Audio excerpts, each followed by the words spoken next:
what we're going to be starting off with today is we're going to be discussing your first assignment. All right. It's going to this course is going to have two assignments, like um, uh, your other computing with architecture course had. All right, the principles of computing architecture. In this case, the intermediate is also going to have two assignments. All right, this assignment um, um, surrounds the knowledge of logic gates that we've covered essentially in our first lecture. Okay, essentially the idea so that you can strengthen your knowledge upon logic gates, see how you can apply them, all right, and create simple circuits for yourself. Okay, the assignment will be up on Moodle very shortly. Okay, since I'm not the main administrator of the Moodle page, the full time lecturer is going to be uploading it or updating it shortly. All right, and you should be able to have access to this coursework probably by tomorrow. Okay, so just like with your other courseworks, all right, this is going to count towards 15% of your total mark over the overall course, and just out of probably the date, the deadline date is going to be Friday, the 11th of February. It could be slightly different due to you being the part-time cohort, but that would be listed on your assignment front cover page anyway. Okay. Um, uh, Essentially, what we're going to be looking for here is to see whether or not you have an understanding, all right, a knowledge of logic gates, how to apply them in terms of circuits, and appreciate some simple electronics and combine them with logic gates. Just like with previous courseworks, all right, we are expecting that your assignment is submitted onto Moodle, all right, onto the submission area that we're going to be providing for you. We're also requiring that your assignment be written in good English, all right, and that you submit your work in PDF format. Okay, this coursework does require some element, all right, even of research. Okay, and it is a good idea to make use of adequate citation or referencing techniques, like I had shown you in class, as well as um, shown to you um, uh, on the Moodle page by Mr. Joe Camilleri, essentially describing how one can go about referencing using Word, um, using any other word processor that you might be using. All right. Obviously, if you do not reference any element or any work that you do not if you do not put referencing or citations within your work, then it can be flagged for plagiarism.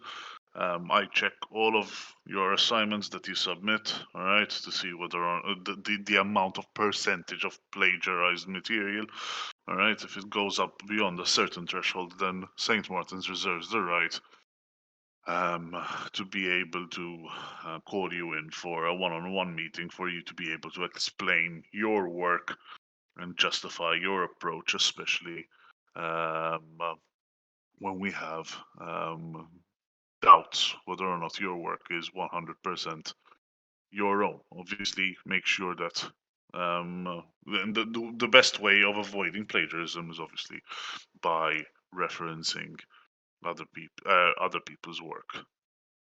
So, moving on to the assignment question itself. All right, this assignment focuses on the application of logic gates and simple electronic circuits. It would help to find some sort of software to help you draw circuits neatly. Alternatively, you may use the shapes in Microsoft Office, as long as the shapes and symbols are neat and are correct to the type of logic gate that you're trying to represent. Okay, so for the first question, you are given a circuit, as we're going to be seeing below. All right, it is a circuit of a typical washing machine. All right, there are 3 inputs to the circuit.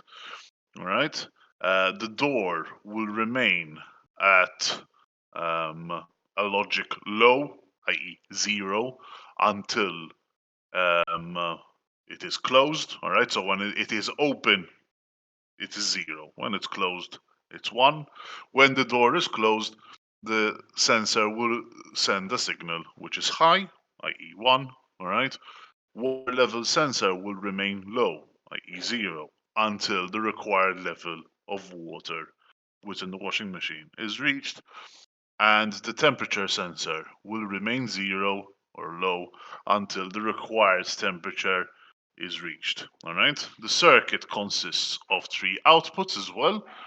All right, a valve that is used in order to regulate the water level, the heater to regulate the temperature, all right, and the wash of the wash, and a motor that starts the wash cycle. So essentially, these are your 3 inputs, and these are your 3 outputs. Okay, door sensor, water level, temperature sensor as your inputs, water valve, heater, and motor.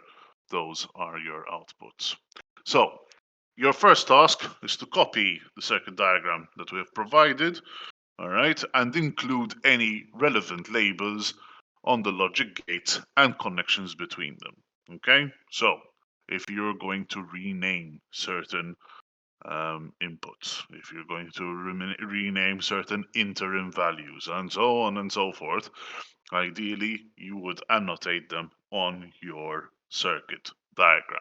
All right, then you are asked to create a truth table, all right, of the circuit that we have here provided, and show each and every intermediate stage, all right, even the intermittent values. Okay, so that is important. And then, in your own words, explain in detail how the circuit functions, particularly with reference to the 3 outputs. So essentially, you need to sort of like describe, okay, when these when these outputs are actually going to activate. So you need to describe in your own words, all right, descriptively, when you're going to activate the water valve, when the heater is going to be activated, when the motor is going to be activated. Obviously, dependent on the inputs that you actually have. Okay, so it's a description of when these actually activate. All right, is that clear, guys?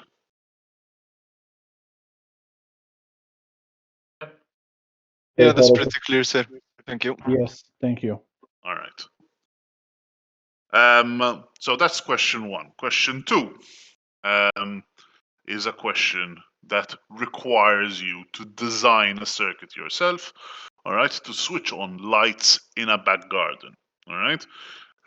These lights are either turned on manually or automatically, all right, by means of some form of timer when it gets dark. So essentially, we have sort of like 3 inputs. We have one input, which is a manual switch, all right, 1 being on, 0 being off. Another input being the timer switch, all right, again, 1 being on, another 0 being off, and another input being the light sensor. All right, 1 meaning it is light outside, 0 means it is dark outside.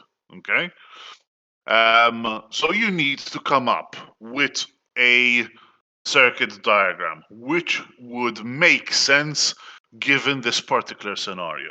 All right, in fact, question 2a asks you to do the following: design a logic circuit to implement the above. All gates must be adequately labeled. It is important to keep circuits as simple as possible to control cost. Thus, marks may be lost for circuits which are too complicated. Okay? So make sure that you try to create your circuit diagram as efficiently as possible, meaning making use of as little um, um, logic gates as possible. Okay? So that's part. Excuse me.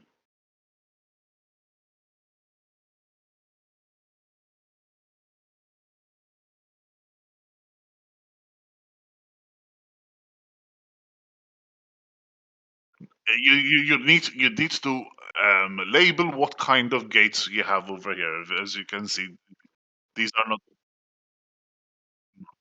exactly okay. And you also and I would also, if I were you, I would also label the inputs. All right, using some sort of um, variable name. All right, for example, door sensor will be A, water level sensor would be B, and so on and so forth. All right, and I would also label the intermittent value. So what is this going to be named for your case? What is this going to be named for your case? And so on and so forth. So that when I am actually correcting your work, I would actually know what you're actually on about. Okay, so that's the idea. Okay. All right. Obviously, the same would apply for question 2. Okay. So when you're labeling, make sure that you label um, uh, your diagram accordingly, including the inputs and your outputs. Okay.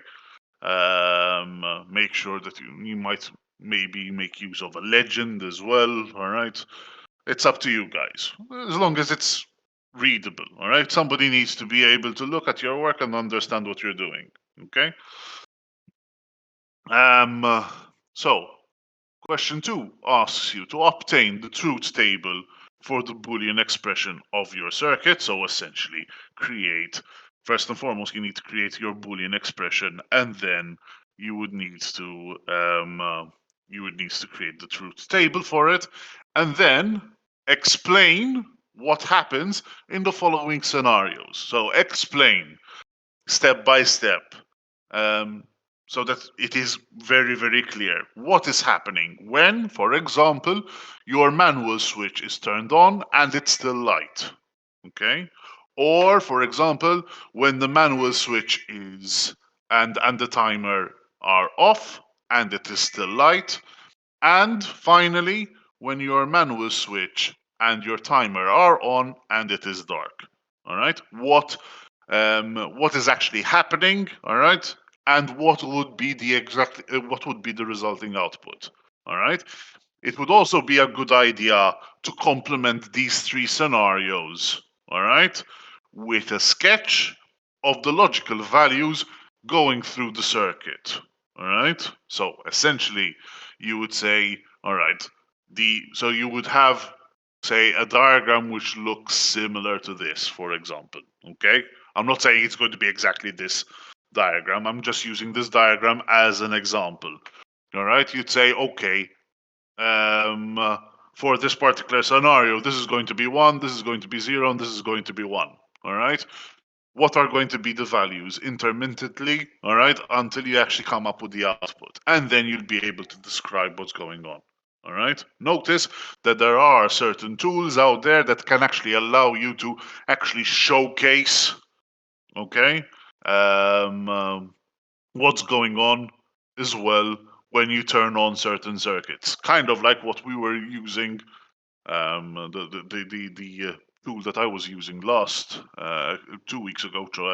All right, regarding the logic gates. Okay, if you remember, the activated lines were highlighted in blue, for example. All right, that's to showcase that they were on. Okay, you could use that kind of representation also to indicate which lines have been activated and so on and so forth. Is that clear, guys? Hey, what's up? Okay. For question 3, Claire is setting up a display for her birthday party, and there are 12 different lighting systems that need to be controlled. Only one lighting system can be switched on at a particular time. All right.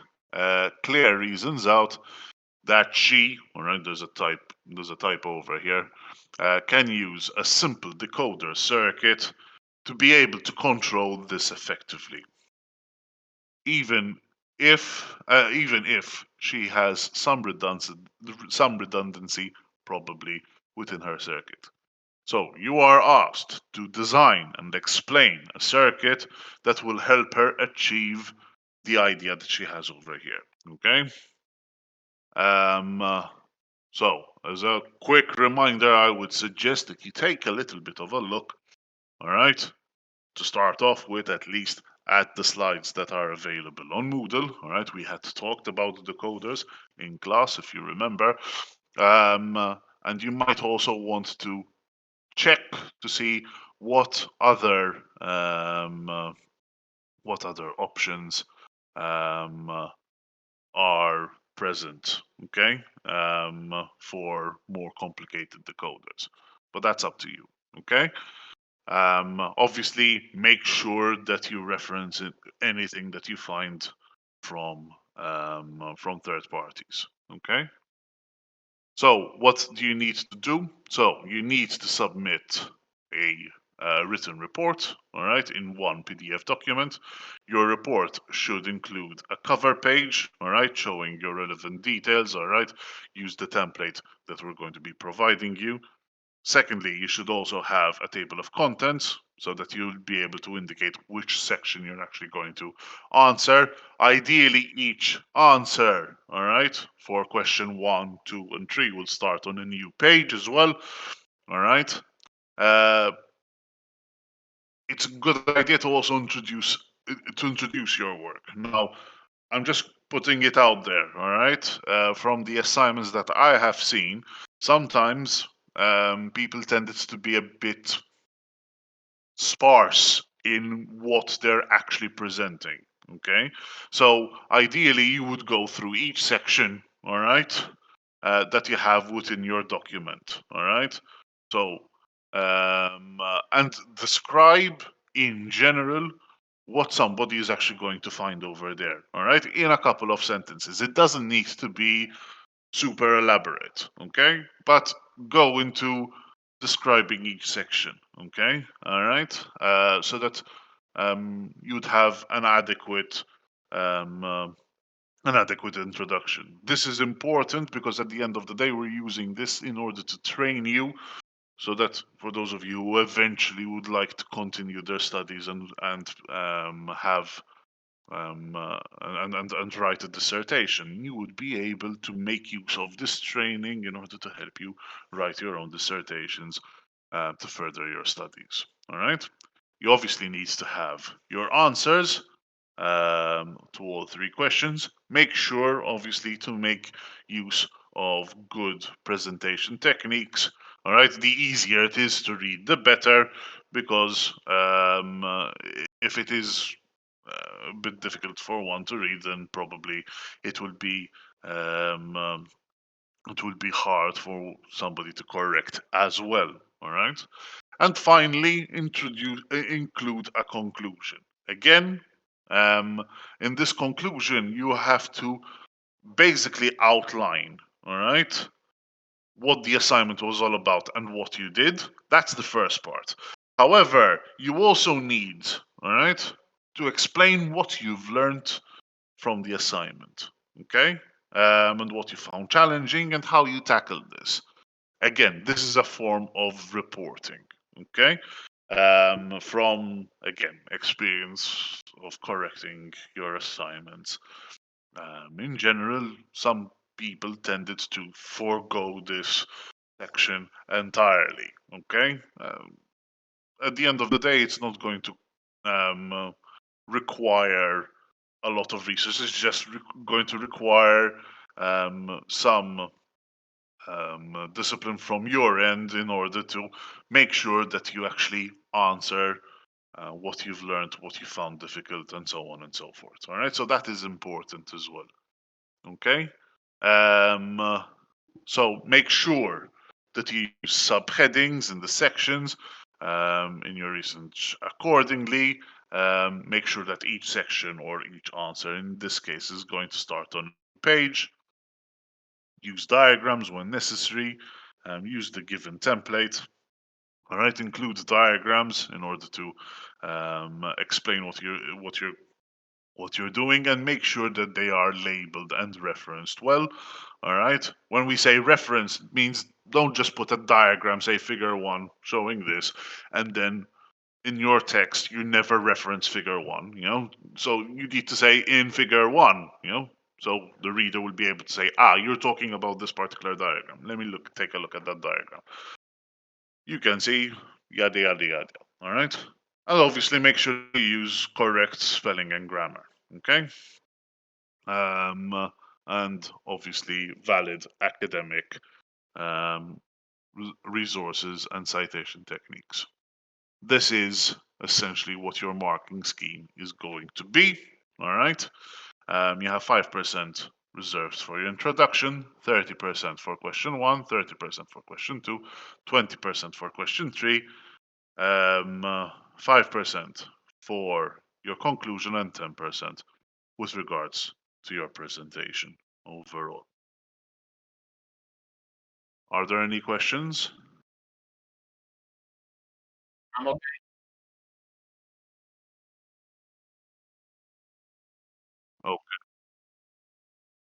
Okay. What about question number 3?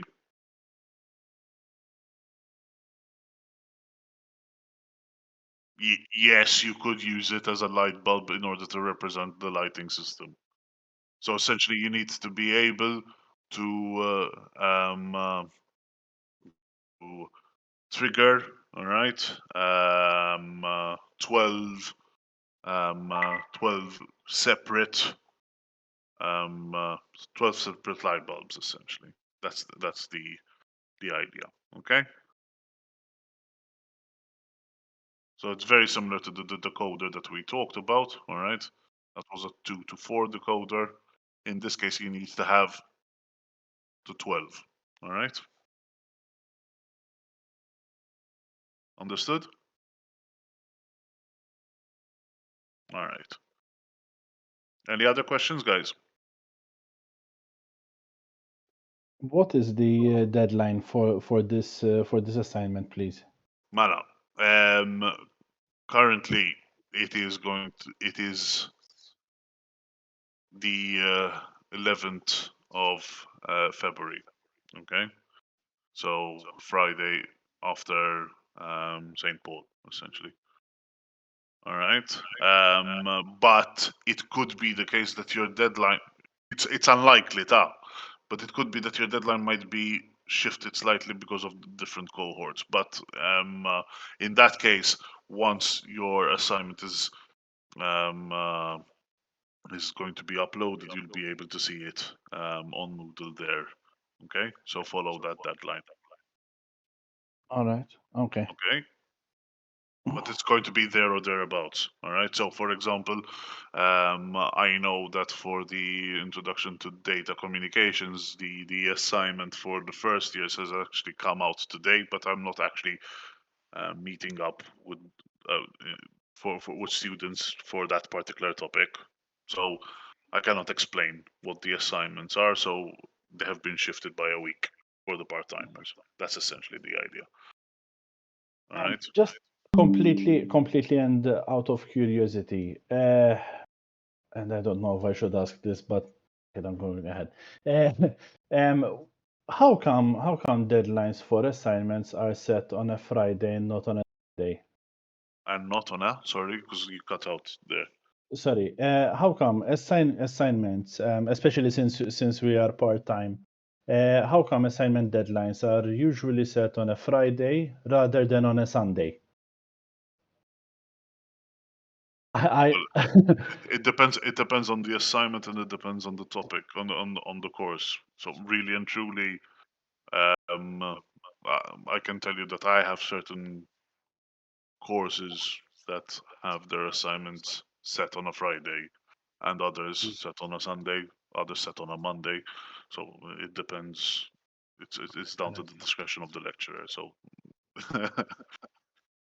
لا I don't know what I can tell you. If you got the rub of the green in one way, honestly I don't go through each and every lecture and and identify when fair enough, you, fair enough. لا, I'm asking because obviously most of the work, especially for, I'm going to put this on myself, but I'm sure that my colleagues will agree as well. Most of the work, especially when it comes to assignments, would shift towards the weekend. I understand that. Okay. I can understand that. Being a part-time student myself, to um, so the only thing that I can tell you is that we do offer a grace period after this particular deadline, of 5 days, where you'd be able to upload a late submission. Obviously, That would come at a cost of a 5% from the mark. from yes, from your mark. So if you got but the thing is that it's very minimal if you think about it. I mean, 5% of the mark that you obtained, not of the. Yeah. So it's not you're going to if you get ha a mark of 10, you're not going to get 5. But it's going to be 5% of that 10. All right. I wouldn't want you to get a 10% in this assignment. Tanjiri, don't get me wrong, but Yeah, uh, understood. Understood. all right. So, but the reason why we have it like this, at least for these first year courseworks, is because most first year courseworks tend to be split over two, so not, as to not overwhelm you with one massive assignment, if you know what I mean. Most of the time, really, at the end of the day, we also need to give you enough time to work on the second one and give us enough time in order to be able to correct them and give you feedback. It doesn't always work out that way. I know because um, time waits for nobody. I understand this. I understand that. But having said that, okay, if you, I would suggest start working on it. All right, because it might actually not take you that long in order to finish off. Okay, but if you're having issues, all right, do not hesitate to contact me. To Paul, if there are good reasons, to Paul. I mean, لا مش هيك لا لا لا لا I thought of asking because at least this is potentially a very limited perspective, the one that I'm talking from. But having a deadline on a Friday evening, whereas uh, I don't want to sound rude or anything. Don't get me wrong with what I'm going to say, but I don't think that most of the assignments would be started being corrected between Saturday and Sunday. I don't know. I don't know. I'm saying usually assignments are corrected after the last deadline comes in. Because sometimes you need to correct them in a batch. To Paul. At least that's what I do. At least to Paul. Otherwise, you end up missing somebody out. Definitely, to Paul, and that is something that you really don't want to do. لا مش هيك. Ara, if again, the only thing that I can tell you is that if you come up with certain difficulties, and you'd like to forward them to me, let me know, and I will be able to talk with the head of department, and if necessary, will exceptions have been made in the past, it's but obviously it has to be With good backed up. reason. It has to be backed up by a good reason, Le, mux hekk, le, ekku. I mean, I've had students who genuinely, because of family issues or work-related issues. It doesn't have to be life or death, but sometimes it was as well.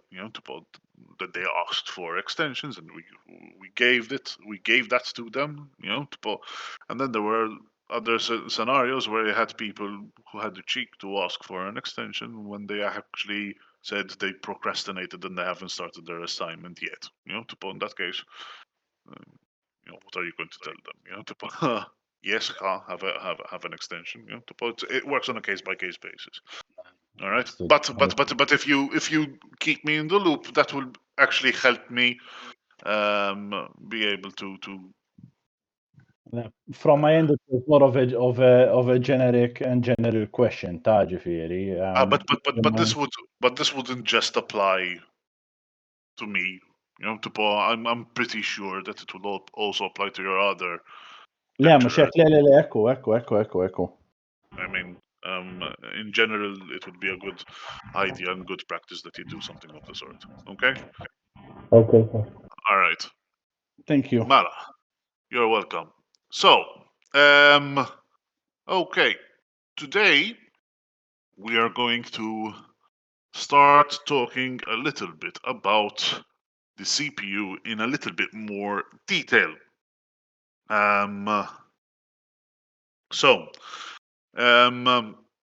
Essentially what we're going to be looking at is we're going to be looking at certain registers in a bit more detail in order to be able to understand their role in how the CPU operates.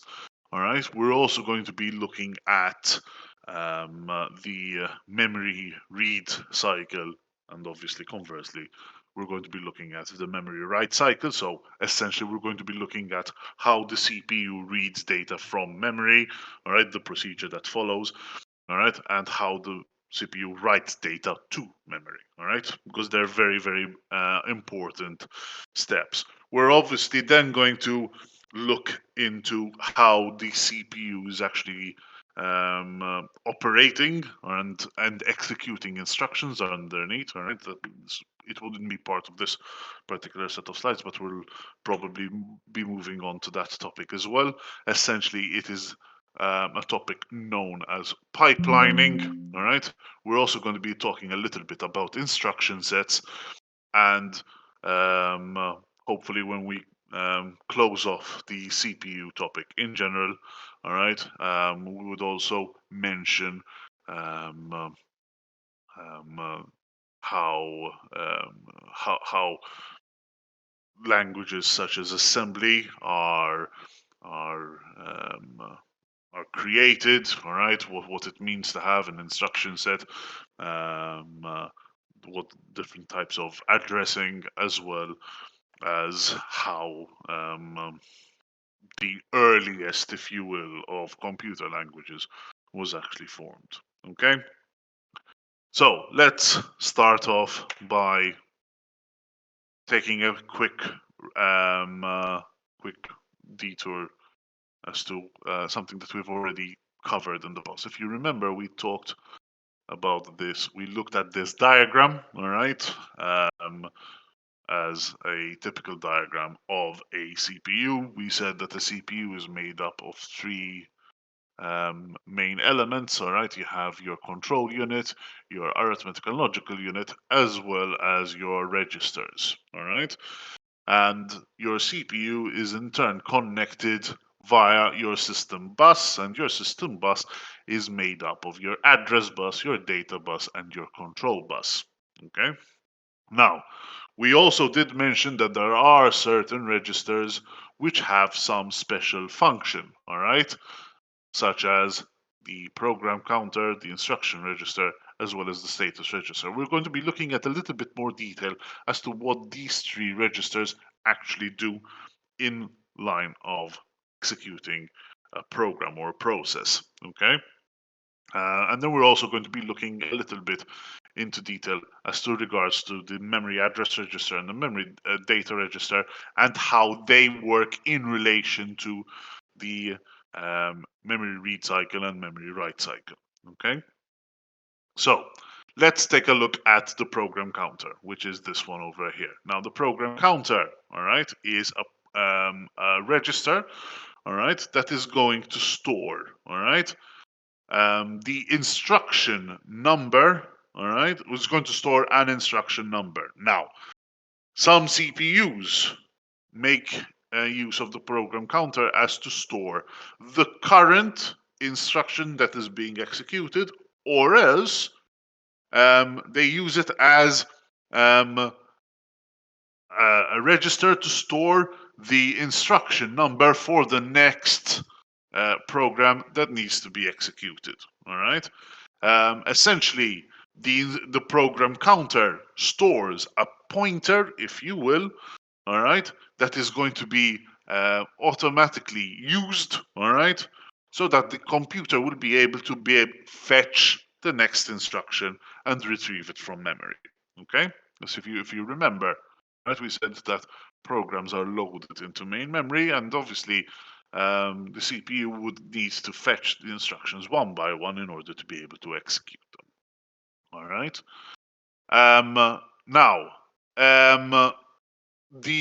in general cases, all right, the program counter or the value within the program counter, okay, or the instruction number, if you will, tends to increment, all right, at a base rate, okay, so that you go to the next instruction. So you go from instruction 1 to instruction 2 to instruction 3 and so on and so forth. However, most computer programs are not really that linear, all right? A lot of programs have what are known as situations which causes branches, all right? So essentially, if you encounter, for example, an if statement, all right? If this thing happens, then perform this set of instructions. If this other thing happens, then perform the other set of instructions. So in that case, you would have what is known as a branching structure. Okay, so it is not always going to be the case that you're going to follow, all right, instructions in a completely linear format. Another another thing that can happen in certain programs is that you might start off executing lines in a linear fashion here, but then you receive uh, an instruction in order to jump to another portion of the program. All right, that also breaks the linearity, if you will, of your program counter incrementation, if you will. All right, and finally, you might also have method calls and returns. So you might, which essentially work as jump arounds within your code. So these will all affect, or these types of structures that one usually finds within code tends to affect how the program counter is calculated. All right. Usually, what happens is that when you compile a piece of code, all right, so you've written a piece of code in some language, right?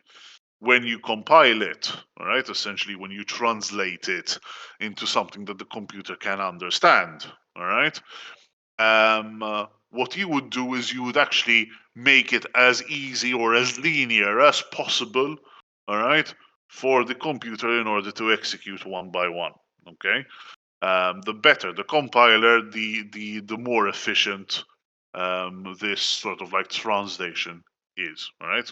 Because if you think about it, computers only understand ones and zeros, really and truly. Everything is ones and zeros. Okay, but when it comes to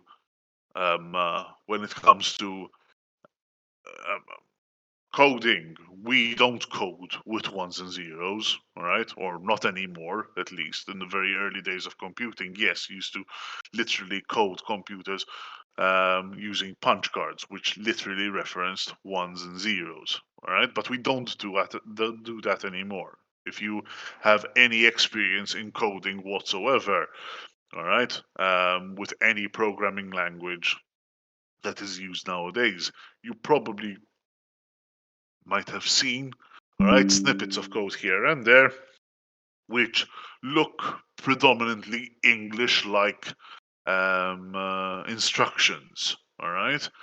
That is in order to help us as programmers, in order to tell the computer what it needs to do.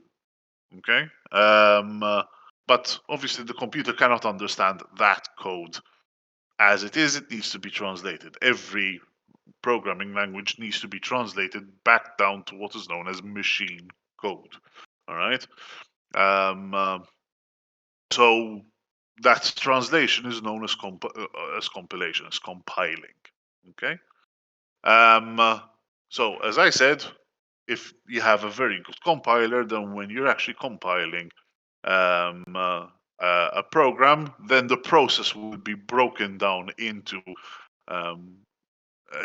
steps which are as linear as possible in order to make more efficient use of your CPU. Remember that as a CPU, all right, you need to try to be as active as possible at any given point in time in order to get things done quicker. Okay, that's the idea. All right, having a CPU being idle, all right, for an operating system, that is considered as being bad because you're not making adequate resources of your computer. All right. So far, so good, guys. Yes, sir. Thank you. Yes, perfectly. All right. So moving on, we have the instruction register. Now, the instruction register, all right, is the part of the CPU that stores a copy of the instruction that is currently being executed. Now, you might ask, why would the CPU need a copy of the instruction? All right. Well, the thing is that um, uh, whenever we try to execute an instruction on the computer, the instruction is not necessarily a one-step process. It is usually something that can be split up into a number of different sub-processes. All right. So therefore, one would actually need to have a copy of the instruction in order to be able to identify what needs to be done for that particular instruction. If you think about it, all right, uh, the CPU works in a very, very similar fashion to a factory. All right, let's talk about a water bottling factory. All right, I used to work in one in my teenage years. All right. So essentially, the factory used to the end product. All right, the instruction was to create a bottle of water. Okay, so that was essentially your instruction. However, in order to create the bottle of water, the factory used to do a number of different steps. All right, so you'd first, for example, create the bottle itself. Then you would fill up that bottle. Then you would put on the cap for that bottle. Then you would put on the label for that bottle. Then you would print, for example, the batch number on that bottle. And then you would group bottles together, all right, and bind them into a packet, if you will. Right? But notice each each and every one of those stages was important in order to deliver the final end product, which is a bottle full of water. All right. In a very similar fashion, all right, instructions can be broken down into these different subtasks. Okay. The most basic of subtasks would be that you first need to fetch your instruction, decode it, and then execute it. Right? So you can talk about the fetch and decode part as one section, another part being the execution of that instruction. All right. Now, if you have these several different stages in order to finally execute your instruction, what CPUs tend to do in order to make best use of their resources is to make use of what is known as a pipeline. Going back to the same example that I was talking about earlier, all right? So the idea of a factory producing bottled water, all right? You might be creating the bottle, all right? Then filling it up, screwing on the cap, label, and printing the batch code number on it. So let's say that those are the different stages. When you are filling up the bottle, all right, you could, technically speaking, in order to make best use of the equipment of the factory, is that you would in turn work on creating the next bottle. All right. So that when the filled up bottle goes on to get the cap, the newly formed bottle that you've just created will become filled up. And so on and so forth. If you think about it, each and every one of these stages, all right, can work simultaneously, all right? But obviously simultaneously on different bottles if we're talking about the bottling factory. However, if we're talking about the CPU can literally do each and every one of these stages of executing an instruction, but to different instructions. All right, not to the same instruction at the same time. Does this make sense to you guys? Could you repeat it, please? All right. So, would you agree with me that a water bottle factory, all right, has the capacity of creating the bottle, filling it up, screwing on the cap, labeling it, and printing the batch code number on it? Yep. All right. Would you also agree with me that technically speaking, it can do all of those things at the same time, but not to the same bottle? Hey, Yamana. So in a very similar fashion, okay, the CPU can do a number of these different subtasks to an instruction. We're going to be describing them later, okay? But can do a number of these different subtasks to the instruction, all right? But not to the same instruction at the same time, to different instructions, kind of like how the factory was able to do all of those different sub processes to different bottles, all right?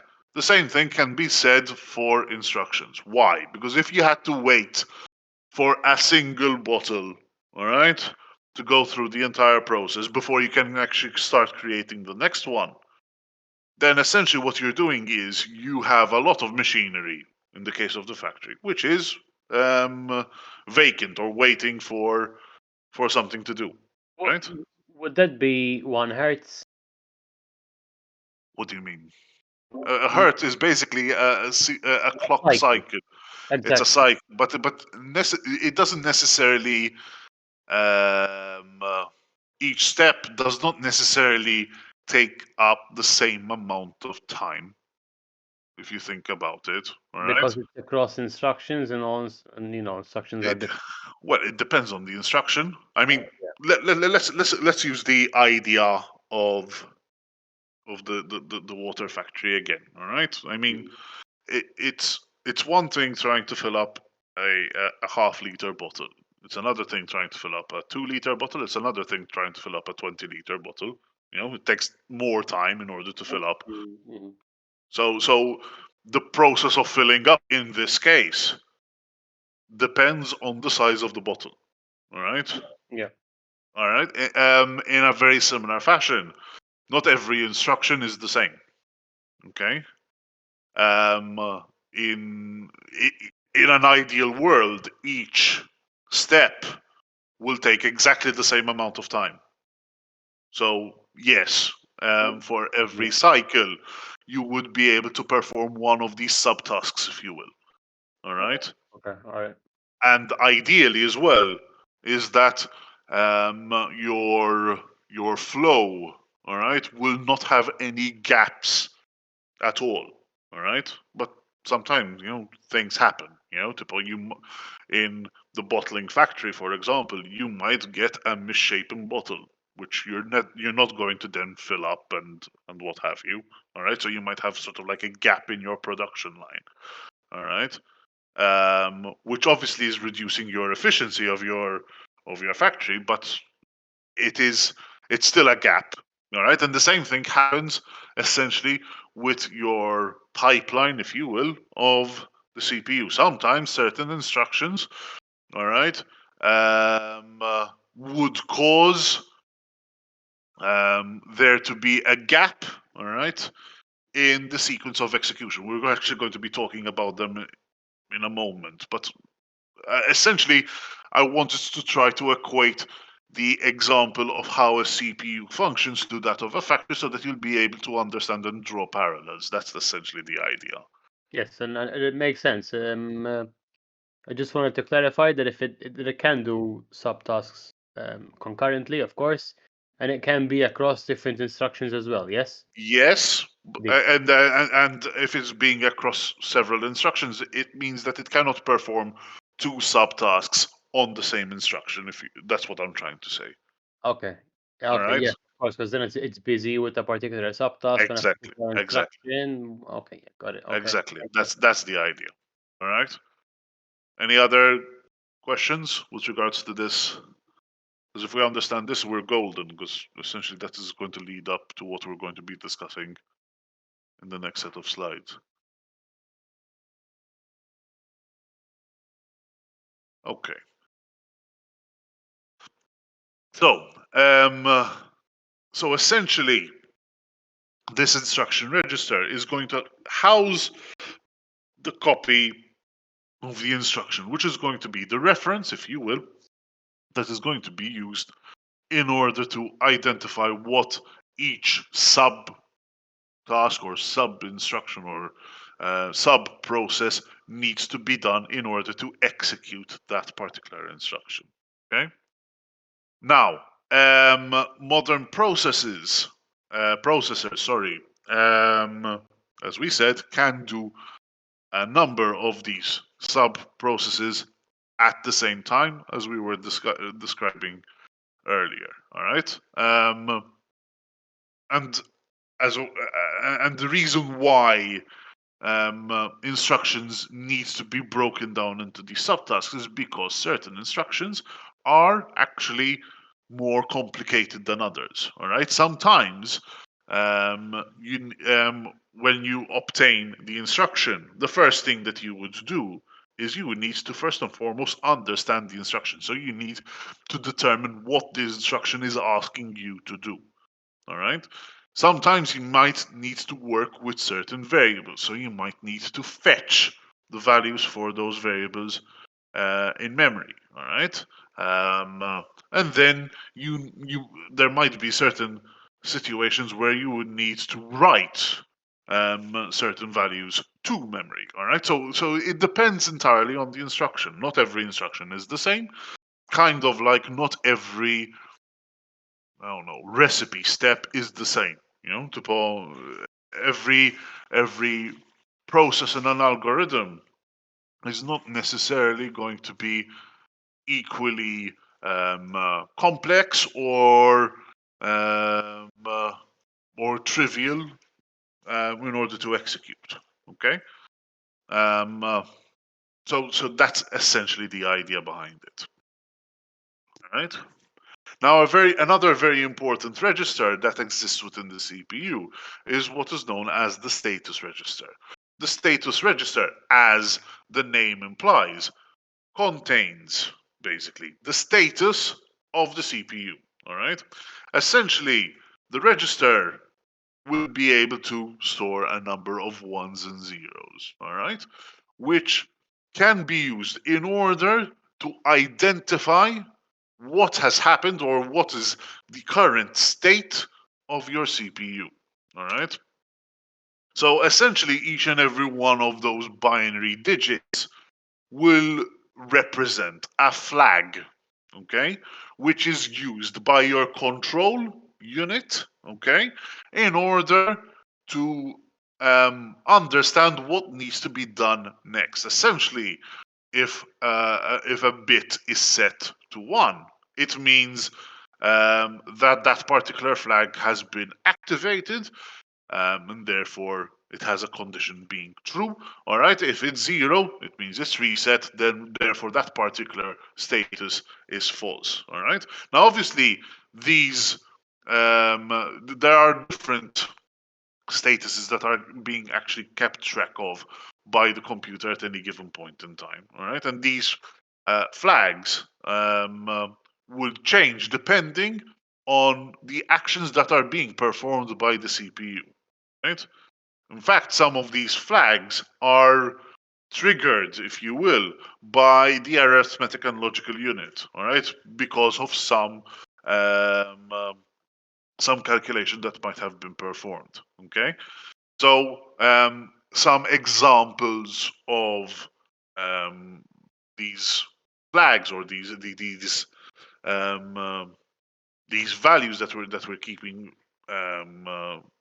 tabs of include, for example, the 0 flag. All right, the 0 flag basically is a flag which is set true if the last operation, all right, that was calculated by the ALU produced a value of 0 as a result.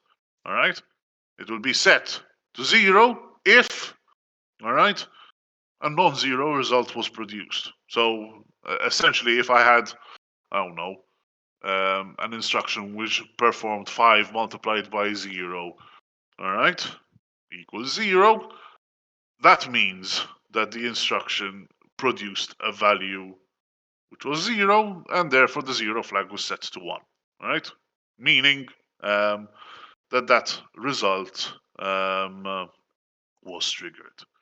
Another popular flag that exists is what is known as the negative or sign flag. All right, essentially, the sign flag is used in order to indicate whether or not the last calculation that was performed actually resulted in a negative number. If it resulted in a negative number, then the sign flag is set to 1. If it resulted in a positive number, then the sign flag is set to 0, essentially. You have the carry flag, all right? The carry flag is essentially a flag which is used in order to identify whether or not the previous operation, all right, had a number of bits that needed to be carried on to the next row, all right? So that would be why you would have the carry flag. Very similar to that, you would also have what is known as the overflow flag. This overflow flag indicates whether or not you'd have a carry out outside of the range of bits that can actually represent that particular number. If you keep on carrying out, all right, at some point you're going to exceed the number of bits that you actually have within your register, and that would be when you would have your overflow flag triggered. And you'll also have another flag such as the parity flag, all right, which usually indicates whether a number that has been generated is odd or even. Again, the idea is in order to be able to speed up certain processes further down the line. Okay. Any questions with regards to the status flag register?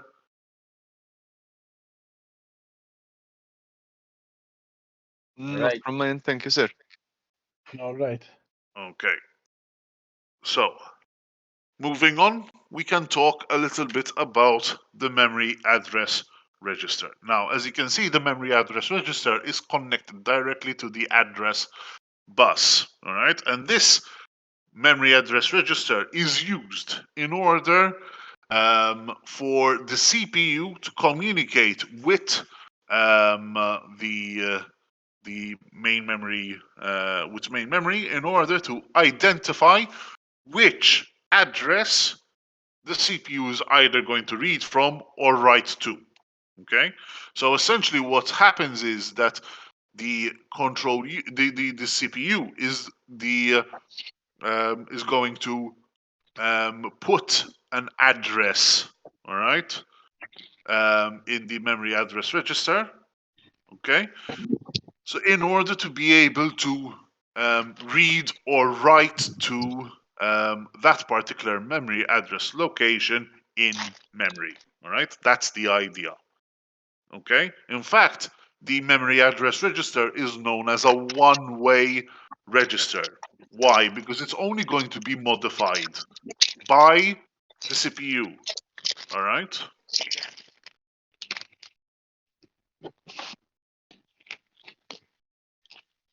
Is that clear, guys?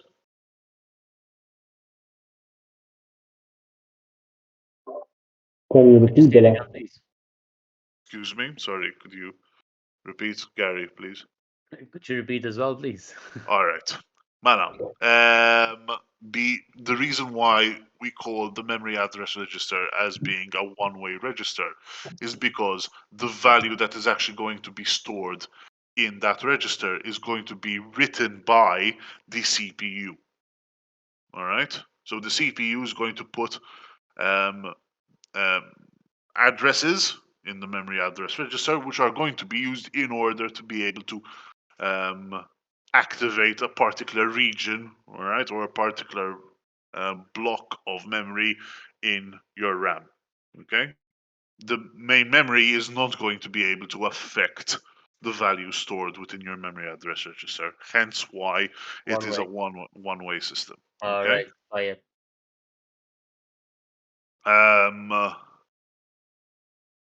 So yes, we talked about all of this. All right. The memory data register, all right, or sometimes also known as your memory buffer register, all right, on the other hand, is not a one-way register. It is actually a two-way register. Why? Because if the CPU is actually going to be writing data to the memory data register, all right, then essentially what the CPU really wants to do is to take that data, all right, and therefore store it in RAM, all right. If, on the other hand, the CPU would like to read certain data, then the data that is actually going to be stored within your memory data register is going to actually be written to by your RAM. In fact, the memory data register, or your memory buffer register, is going to be known as a two-way register. Okay? Is this clear, guys? Yes, okay, thank you. All right. So essentially, the memory data register is either going to store data that needs to be stored, or it's going to be containing data that has been just fetched from storage. All right, it's either one or the other. Now, as you can imagine, all right, the memory data register and the memory address register are very, very integral. Okay, in the process of reading and writing to and from memory. Okay, so essentially, we need to look at these cycles because these cycles are very, very, very, very important. Take the hint, guys. Okay. There have been quite a few questions in past examinations which indicate that this topic is particularly important. So, first and foremost, we're going to be taking a look at the read cycle. Okay. And the read cycle is basically performed by following these 5 steps. Let's read through them, and then we're going to be looking at a diagrammatic explanation of what is actually going on. So first and foremost, the CPU places the address that needs to be read, all right, from memory into the memory address register, which, as we already said, is connected via the address bus. The CPU then would set, all right, the control bus read and write line to read, so that main memory would sense that the CPU would need to read. It would read the address from the address bus, all right, and it will copy the data that it would have at that particular address into the memory data register. Once that is done, all right, step 4, okay, it would set that read write line to ready, all right, meaning that the data has been fetched, all right, and then the CPU, once it receives that ready instruction, will then take that data and process it from the memory data register. All right, so let's take a look at it in a step-by-step fashion. So, step 1, we said that the CPU places the address into the memory address register, which is connected via the address bus. So essentially, your memory address is located in this memory register, which in turn is connected to this address bus. All right. Step 2. All right. Control unit would set one of these lines, all right, which is reserved for a status flag, if you will, all right, to set the instruction to read. All right. Step 3, main memory would sense the read instruction from the control bus. All right, would sense the address from the address bus. All right, and it will take the data from that particular memory address. All right, and copy it into your data register. Okay. Once your data has been copied into your data register, memory will send back another message, basically saying that the process is ready, all right, and therefore your CPU would be able to read the data that it requested from this data bus over here, and therefore it will be able to start executing the instructions as necessary. Any questions about this particular process?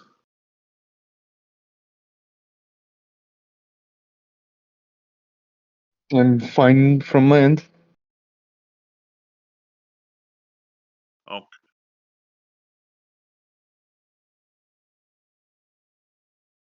Oh, okay. Fair enough. So, when we are reading from main memory, all right, we have 5 steps that we need to follow. All right. The first step is that when the CPU needs to read from a particular memory address, what it would do is it would place that address, all right, that memory address into the memory address register. Okay. So far, so good. Okay.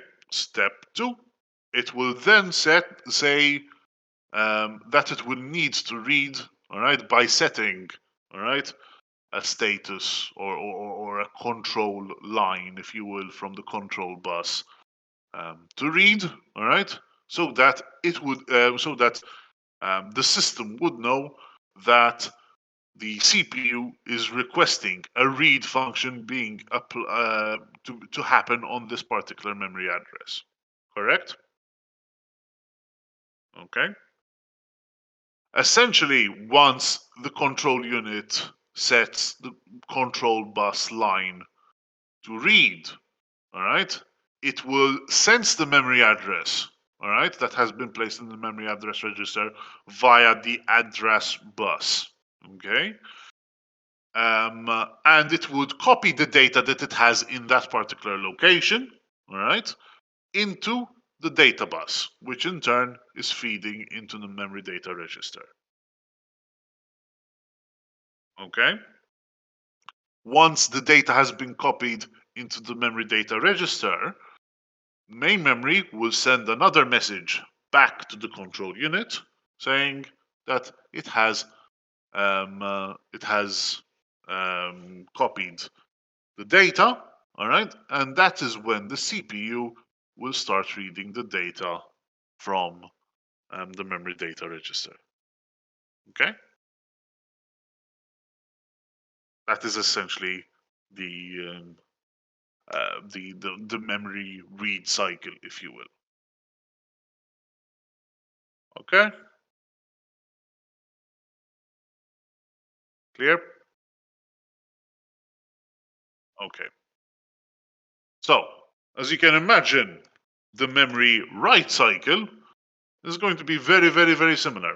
Okay, instead it has 6 steps instead of 5, but they're very, very similar again.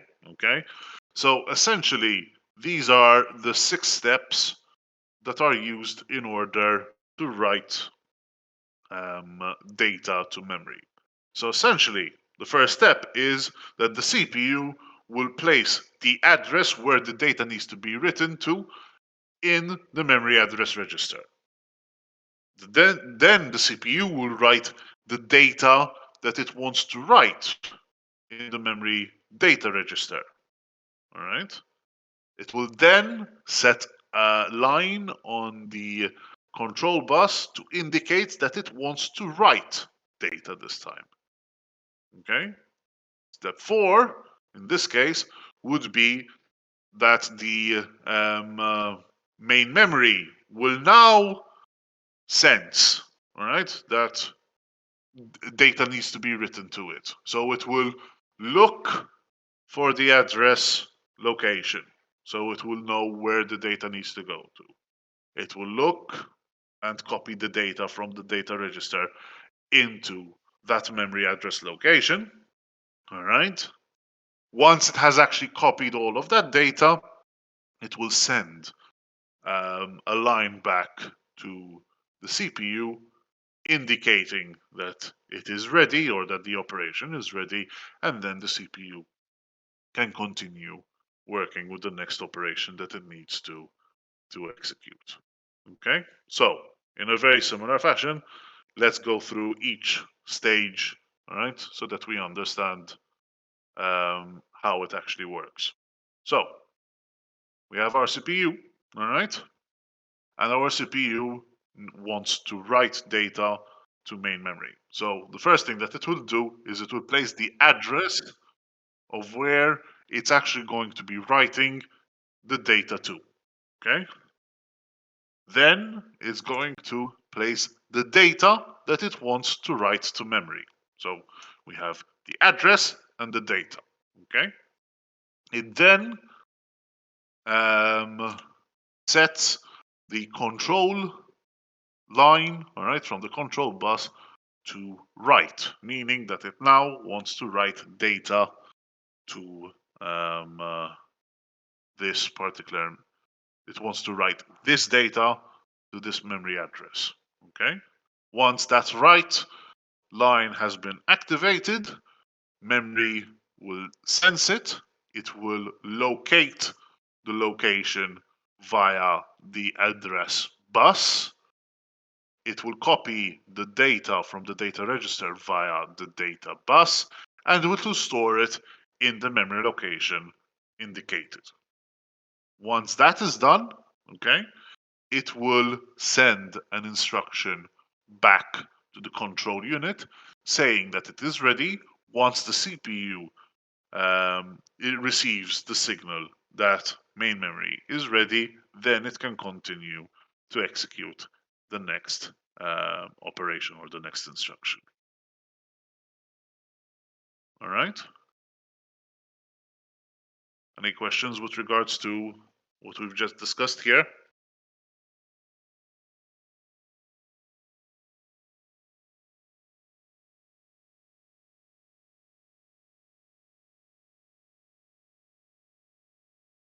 Yes, yes. It's not really that complicated. The important thing is that you understand what the steps are.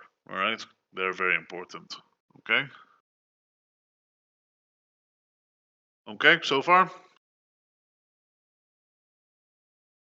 All right. Okay. So essentially, so far we've seen how certain registers help in the operation of the CPU. We've also looked at the memory read cycle, and we've also looked at the memory write cycle, whilst at the same time introducing the topic or the subtopic that we're going to be discussing next, being pipelining. So let's open up that presentation. So full screen. All right. So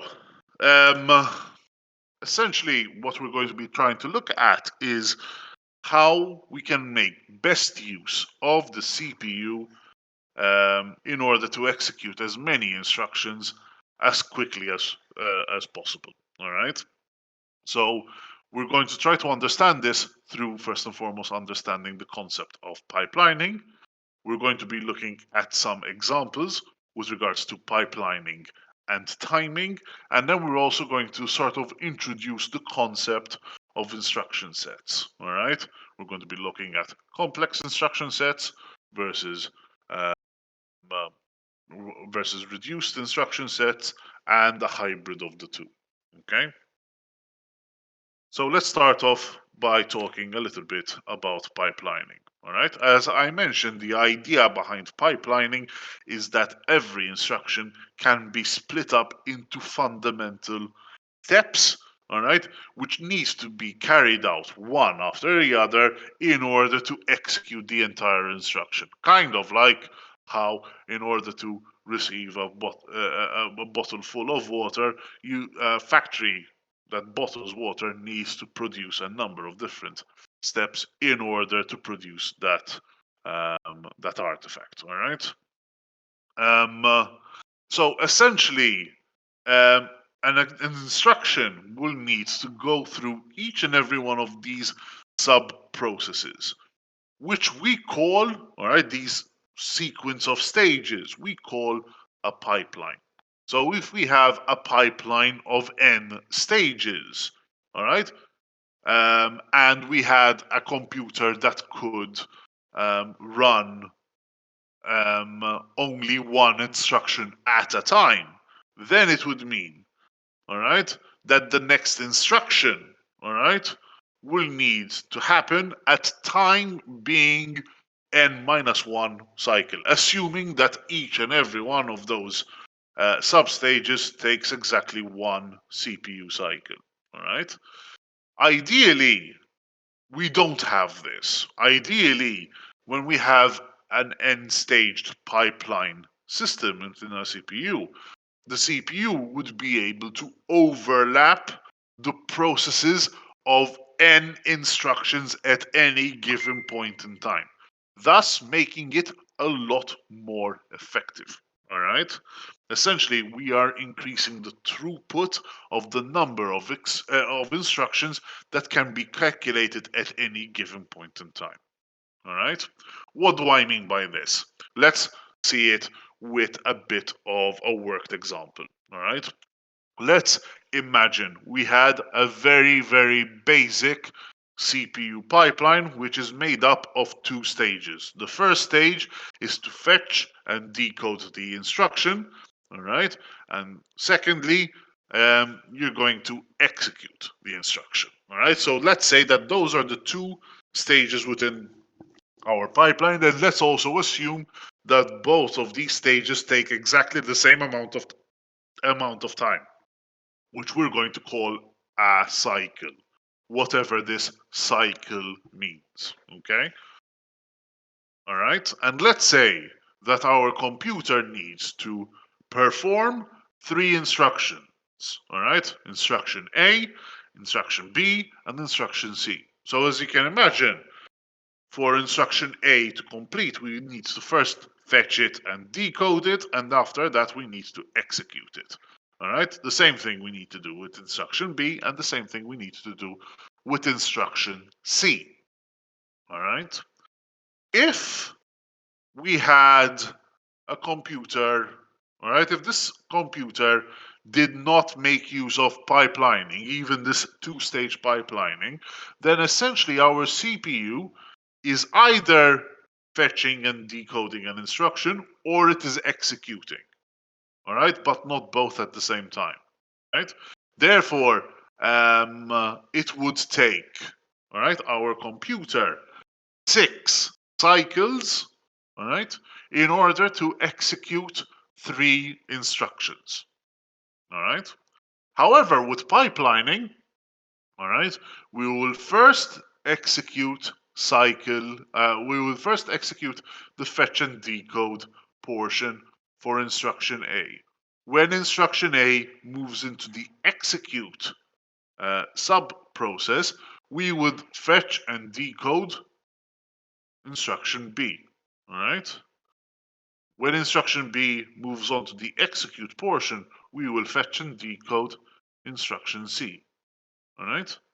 So essentially, all right, if the CPU was actually making use of a two-stage pipeline, like so, all right, it will only take, in this case, 4 cycles in order to execute 3 instructions. Is this clear, guys? Yes, the fact that you wrote n-1 in the previous slide made me think of a flight of stairs. Well, the previous one. This one, yes. It made me Yes. think of a flight of stairs, and coincidentally, that's how It kind of looks like a worked out flight of like stairs. that. Uh-huh. Yes, it Okay. kind of looks like that. All Mhm. right. So obviously, a two-stage pipeline is a simplistic idea. It's a simplistic model. All right. Probably it will be split. Each instruction is actually split up into yet more sections. All right. You can have a CPU which typically would have a 6-stage pipeline. All right. Obviously, the larger the number of stages within the pipeline, the higher the throughput to a certain extent. All right. In fact, an example of a 6-stage pipeline CPU would include something which would have first stage being fetching the instruction, the second stage being decoding the instruction, the third stage being calculating what the operands are. All right. Fourth stage would be fetching those operands. The fifth stage would be executing the instruction, and the sixth stage would actually be writing the result to some sort of location. All right. So this might be a typical 6-stage pipeline. All right. So if we had to think about it, if let's say we had 9 instructions, all right, how would a 9 instructions only take 14 time units within a 6-stage pipeline? Well, the simple answer is that we would have these 6 stages over here. All right, so fetch, decode, calculate operands, fetch operands, execute instruction, and write operand. All right, and we have 9 instructions. So we're going to start off, all right, by instruction A. All right, let's call them A, B, C, and so on and so forth. All right, for the different instructions, we would first fetch the instruction for the first,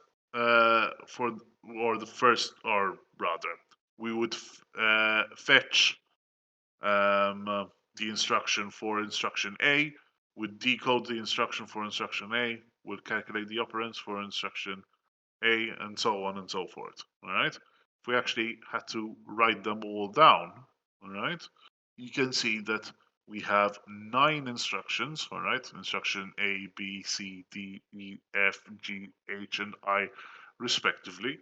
All right, taking up 14 cycles. All right, as you can see over here. and yes, it kind of looks like a staircase, if you will.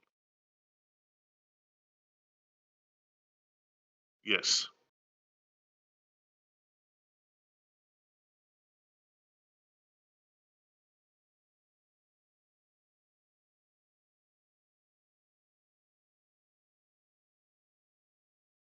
This is over here. We're talking about a single cord CPU. Yes. Okay, but the same thing happens for multi-core CPUs. Now, multi-core CPUs are actually then split up into a number of threads. So essentially, each and every thread will have its own pipeline, if you will. Okay, so again, in order to try to increase the throughput of instructions as much as possible. Okay. Nowadays, you can actually have even certain domestic machines, very expensive domestic machines, but domestic machines nonetheless, which have CPUs that can have 128 cores. You know, so you can imagine the sheer amount of throughput that you can have with a system such as that. The CPU on its own, by the way, would probably cost around 5,000 euros, but yeah. But yes, we're talking about something. We're currently taking the very most basic idea, all right, so that we can actually understand how this applies to a single core, all right, and on a single thread. And then obviously, if you have multiple threads, multiple cores, then this can obviously be multiplied over all of those other cores and threads. Again, this is a very idealistic scenario. We're going to be talking about certain problems that might occur.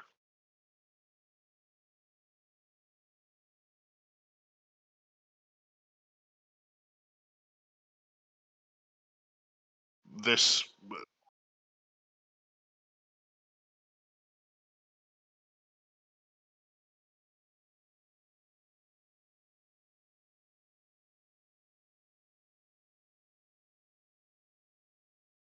mana.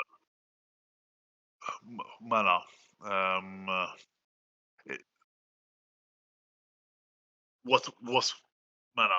It is when it comes to multi-threaded applications, or multi-cored architectures. Obviously, the way that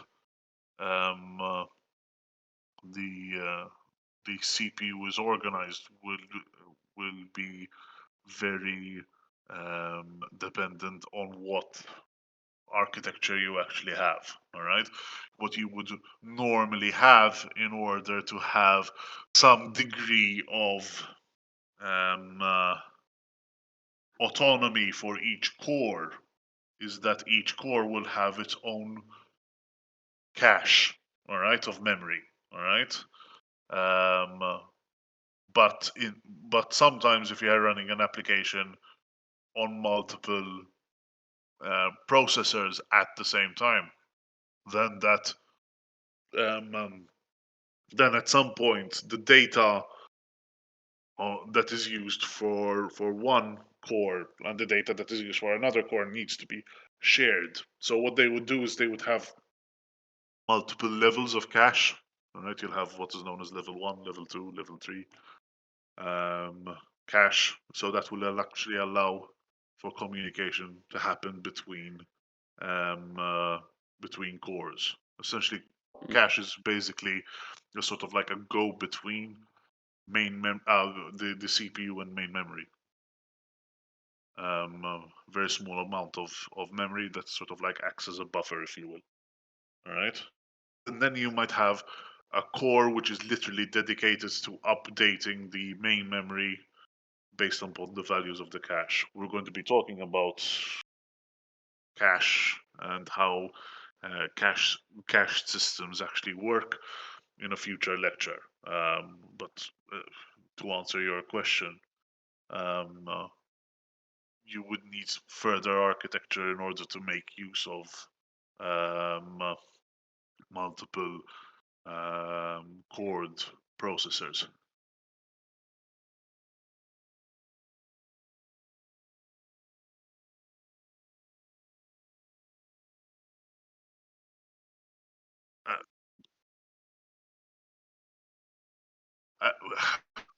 If you have multi-core processes, then you have to be very careful as to how you're actually going to be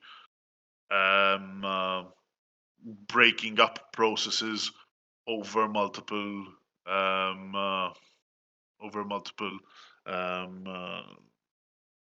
cores. If you had to think about it, it would be somewhat similar to a restaurant, to a restaurant kitchen. Okay. For a restaurant kitchen, in order to work efficiently together, they should try not to overlap each other constantly. If they're overlapping each other constantly, then there's going to be a lot of confusion. All right. So what you would end up doing is you would say, all right, certain processes are going to be handled by, in the case of a restaurant kitchen, certain types of food is going to be handled by one individual, certain other types of food is going to be handled by another individual, and so on and so forth, usually by the methodology that they employ. In a restaurant, you might have somebody who is working, I don't know, a grill, somebody who is working a fryer, somebody else who's working the stoves, for example. So they don't cross over each other, okay? And then they come together to produce the finished result, for example. In a very similar fashion, a CPU will try to take a process and it will try to divide it, all right, such that it would be more efficient for or it will try to take a process. It will try to divide it such that there won't be as much overlap between the elements. But obviously, this in turn would depend entirely on the structure of the code or the instructions themselves. If they are not compiled in a way that makes it suitable, all right, to make best use of a multi chord architecture, then you're going to have a lot of wasted usage of the CPU, if you know what I mean. I don't know if that answers your question.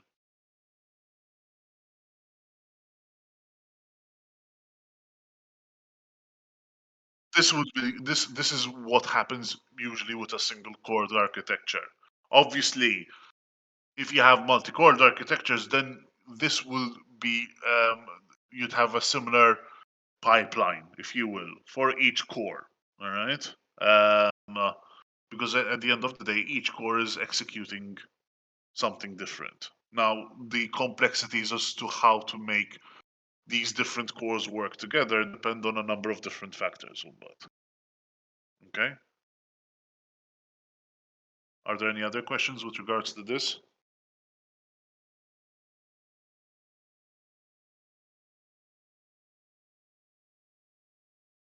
All right. So essentially, as we can see, each process or each instruction had to go through the same number of stages, like each instruction before it. All right, the fetch, the decode, the calculate operands, the fetch operands, execute instruction, and the write operand. All right, for it to be considered as being executed. All right, in essence. All right. If we are assuming that each pipeline stage takes exactly one clock cycle in order to compute, all right, and we have an end stage pipeline, all right, then it is safe to say that each instruction will need n clock cycles to compute. All right? So therefore, for our 6-stage pipeline, if we have 1,000 instructions, then really and truly it's only going to take 1,005 clock cycles in order to execute that entire list of instructions. Why? Because essentially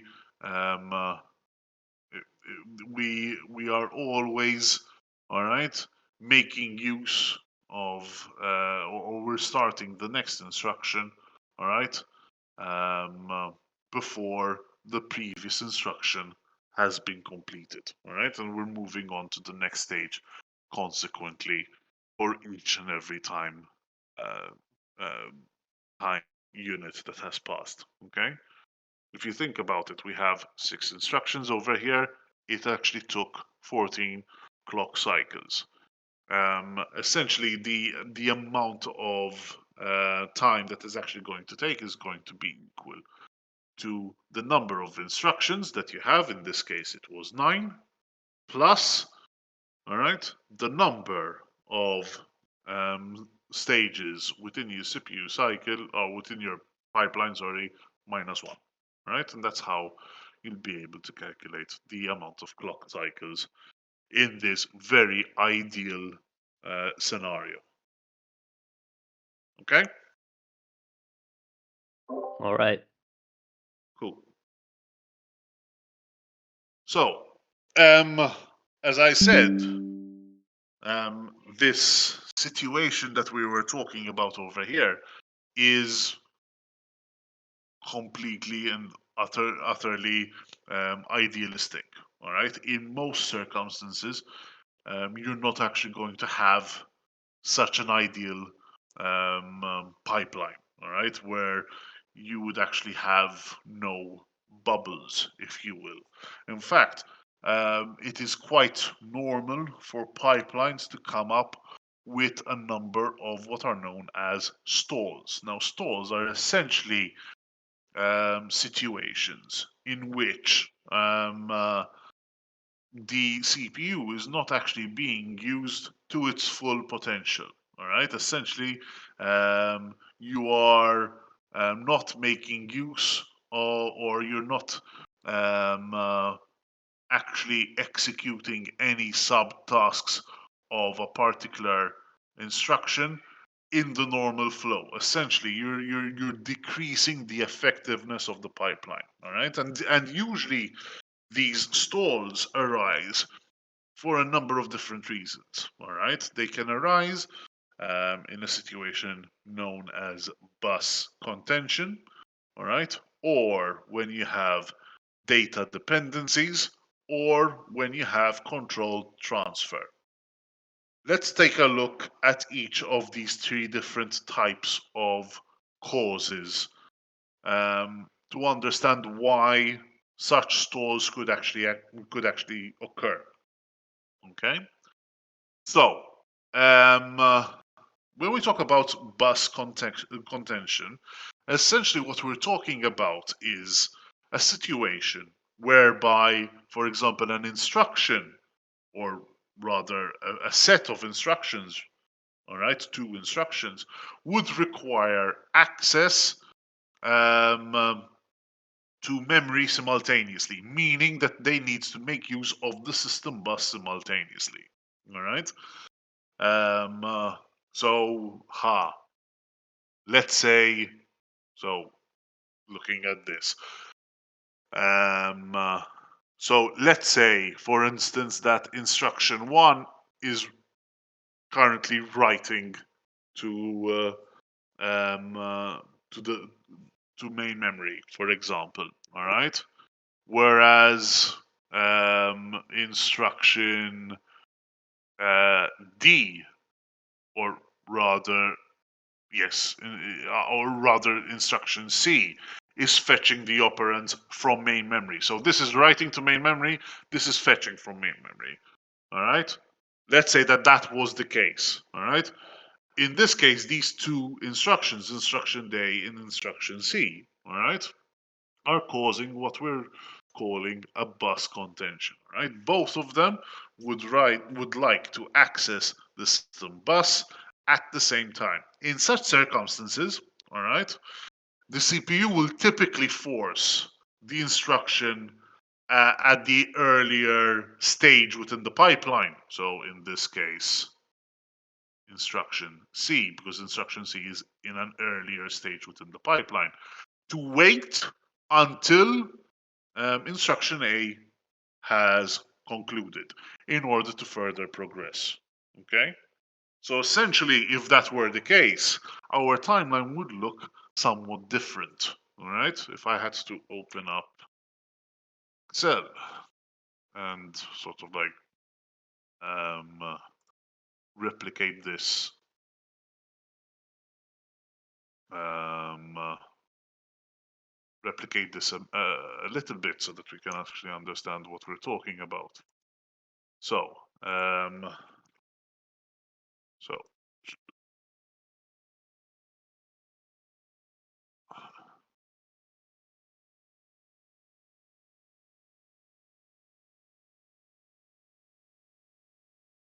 we have our fetch instruction, our decode instruction, our calculate operands, our fetch operands, our execute instructions, and our write operand. Okay. And let's align everything to the center like so. Okay. And we have our instruction A,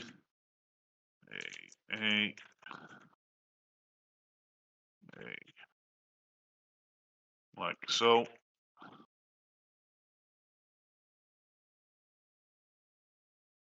Okay, and let's say that we have instruction C, like so. So let's say that these two here, all right, let me just highlight them, like so. These two stages right here are causing a bus contention because we first need to write this to the main memory, and this one needs to fetch the instructions. What would happen is that this instruction will wait until this instruction has completed in its entirety. Essentially, it will remain in the same stage, like so. Okay? Whereby it now can fetch the instruction. All right? So notice what happens is that over here we'll have a bubble. All right? That is not being used. Same thing, obviously. We cannot execute an instruction that hasn't had its operands fetched, so we need to continue like so. So these two here would be unused cycles. Notice that everything will tend to suffer because of that, all right?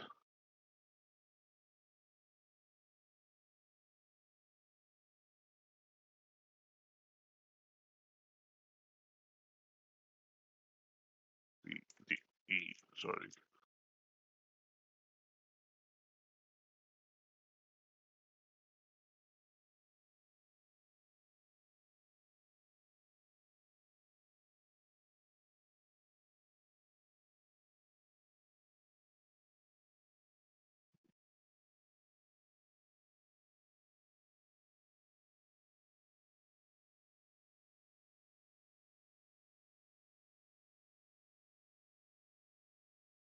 So that is essentially a consequence. This is assuming that obviously just these two instructions needed to be needed to make use of the bus at the same time. All right. So notice we have that little bubble, if you will. All right.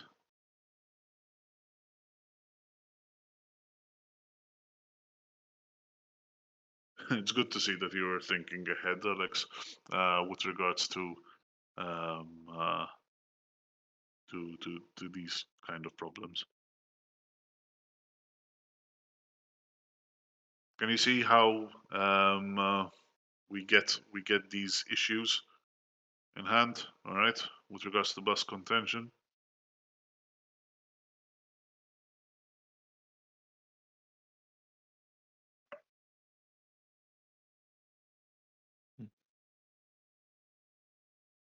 Any questions, guys?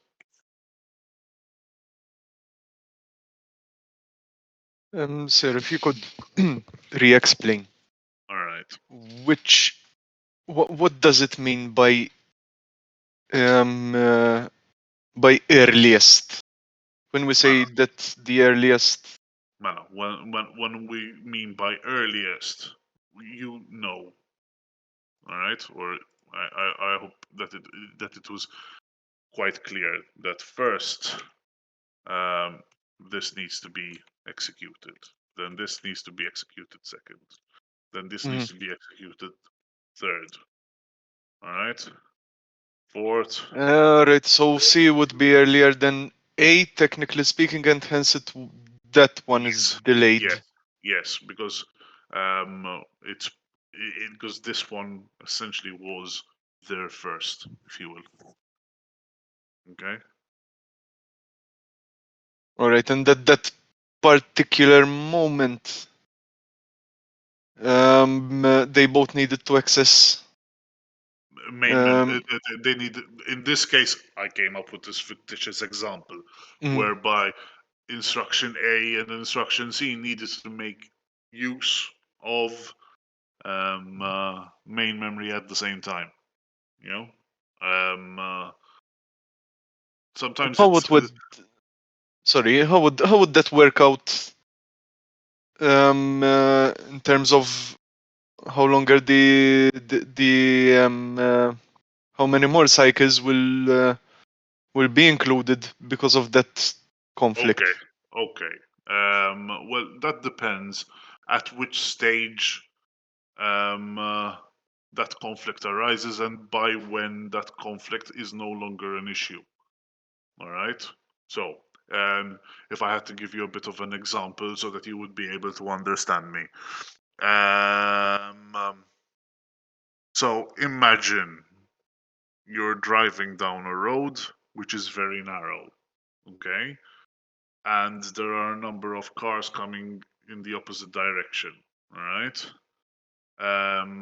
You might decide before you actually go into that road that you are going to wait just upon the entrance, all right? For the other cars that are coming in the opposite direction to pass first before you move along yourself. Probably you've encountered.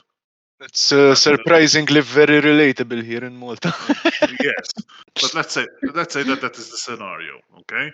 Now it could be that you'll have only one car that needs to pass by. It could be the situation where you have 10, 20 cars that need to pass by.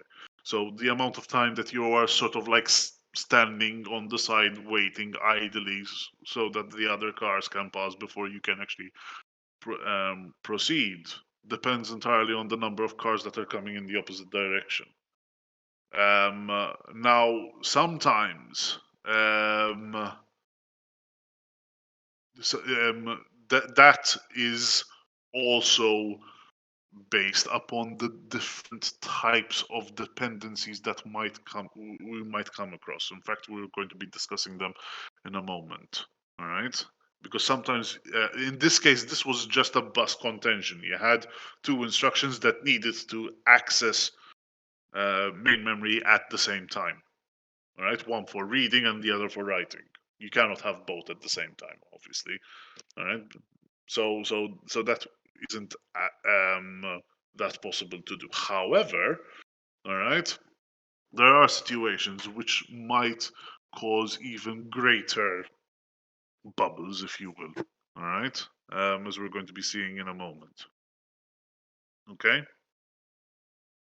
All right. So I cannot tell you definitively how many sort of like stages are not actually going to be used because it depends. that's that's the short answer of that, you know.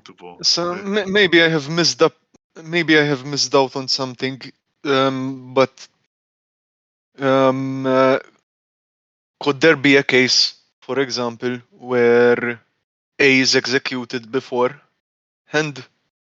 Before what? The 1, 2, 3, 4, 5, 6, etc. Those are pipelines, no? No, these are Cycles. Sorry, These are cycles. This is time. sorry, cycles. All right, this is time going across. In this case, in this particular scenario, if one had to execute instruction D before instruction C, the problem wouldn't arise. So sometimes, yes, reordering, all right, the sequence of instructions, all right, might actually help in reducing these stalls. All right, Right. and just to be clear on this, this is just a particular scenario where throughout those 15 cycles, up until cycle 10, not all of the instructions have been executed. Mana. In this mana, over here we have these instructions. All right, instruction A, B, C, D, E, F, and G. All right, G, H, and I. Sorry, those are all different instructions. All Mhm. right, they need to go through these different sub processes. All right, one at a time in order to consider themselves as being executed. So A is executed in its entirety here, all right, in time code 7 in this case, all right. B is executed in its entirety in time code 8, okay, All and right, so all on right, all and right. and so on and so forth. Now, the problem is, all right, that because in this particular scenario, obviously, because in my scenario, I said that C and A, all right, at time code 6, wanted to make use of the system bus at the same time. Then, since C is earlier, is in the 4th stage of the instruction execution, and A is in the 6th stage, then preference is going to be given to instruction A. So essentially, what you're doing here is you're waiting. So instruction C is not executed here, is going to carry on to the next cycle. However, this will also have an effect on the other instructions that are currently trying to execute at the same time as well. You know, because at the end of the day, you still want to try to make the best use of your pipeline. You know, because if it's kind of like a traffic jam. If the person in front of you slow down, then you need to slow down, which in turn means the person behind you needs to slow down, and so on and so forth. So essentially, this is what's happening over here. This is the traffic jam, if you will, all right, that happened in a situation whereby you couldn't have those same instructions executing at the same time or passing the same being executed in this case being executed at the same time, you know. All right, all right. Sorry for interrupting. I just No, wanted to this is get the picture important. completely. This is important for people to understand. Okay. Now, as I said, all right, it is entirely possible, okay, to fix this by reordering instructions. However, it's not always possible to reorder instructions. All right. So let me give you an example so that you'll be able to relate a little bit better. If you're trying to bake a cake, for example, you cannot, for example, I don't know, beat the eggs, put them into the cake mold, put them into the oven, and then add the flour after the cake has after the eggs have finished baking. You know, obviously that won't work because that would give you floury eggs, not a cake, if you know what I mean. So you need to follow a certain process. Sometimes it's not exactly possible in order to reorder them. Sometimes you can. Sometimes you cannot. It depends on the situation. Depends on the algorithm that you're trying to execute. Was this clear, guys? Yes, it's much clearer from mine. Thank you. طيب. Okay. So that is one type of stall. Another type of stall is what is known as data dependencies. All right. Now, data dependencies again can arise because of how different instructions relate to each other. As we said, all right, reordering certain instructions might solve them and therefore avoid a stall. However, there are a number of situations, 3 in fact, which we need to be a bit more wary of. All right. I'm just going to mention them today because I know that time is also pressing. All right. So I'm just going to mention them in a nutshell overall so that we understand. And then I'll obviously go over them again next week. So these 3 data dependencies happen to be the read after write, all right, hazard, all right, which basically is a situation where you have an instruction that needs to read to a result that might not have been updated or calculated yet, all right. And we can see an example over here. So notice we have instruction 1, all right, where it's taking the data from register 1, adding it with the data of register 3, and storing it within register 2. And notice that the second instruction after that is taking the data within register 2 and adding it with register 3 in order to store it within register 4.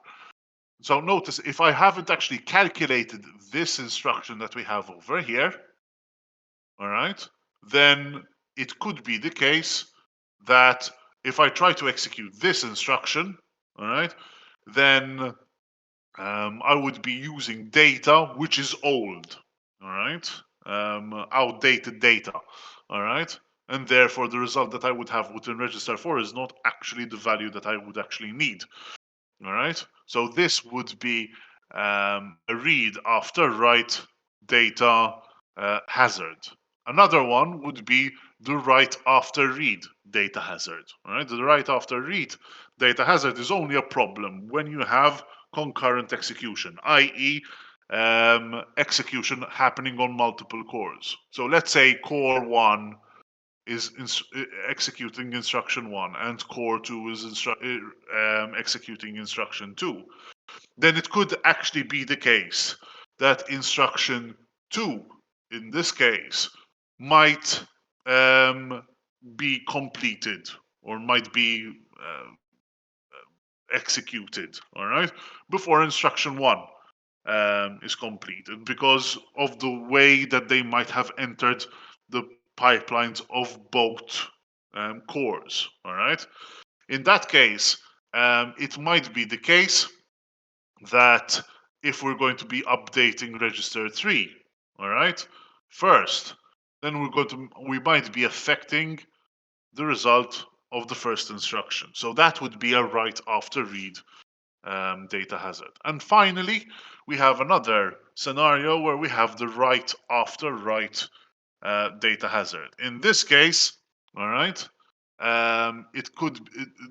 we might have a situation whereby instruction 2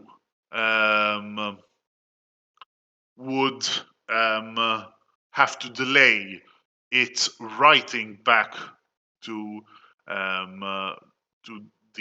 its answer into register 2 before this actually is executed, all right, in order not to corrupt the answer. Why? Because if this had to execute before this had finished, then essentially the answer that is stored from instruction 1 might actually compromise the algorithm. So those are the 3 different data hazards that we need to look out for, all right, which might in turn create these pipeline stalls, all right. I am going to stop here. Okay, for today. What I would suggest to you guys is to read the rest of these slides. All right, I will be going over these pipeline stores again in our next lecture. All right, so that we're 100% clear as to how these stores can come about. All right. I hope that this lesson was interesting. All right. And I will see you guys in our next lesson. Thank you. All right. Thank you. Thank you. Okay, very much. grazie sir.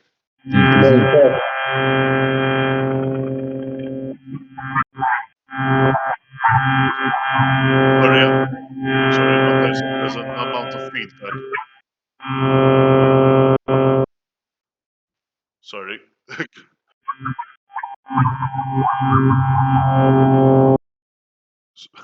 Excuse me. He said that the slides are not yet on Moodle. I can understand. The slides are not up on Moodle. I think so. No. In fact, I checked it, they are not. Let me just double check for completeness sake.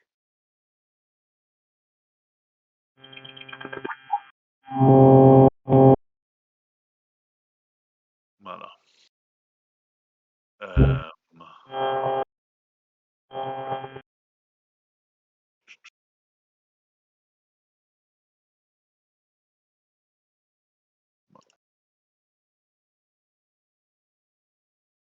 All right. Okay. Show topic. They should be there now.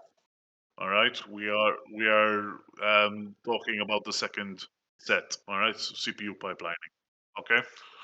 Thank you for pointing that out. Thank you. Bye bye. Bye, thank you. Bye bye.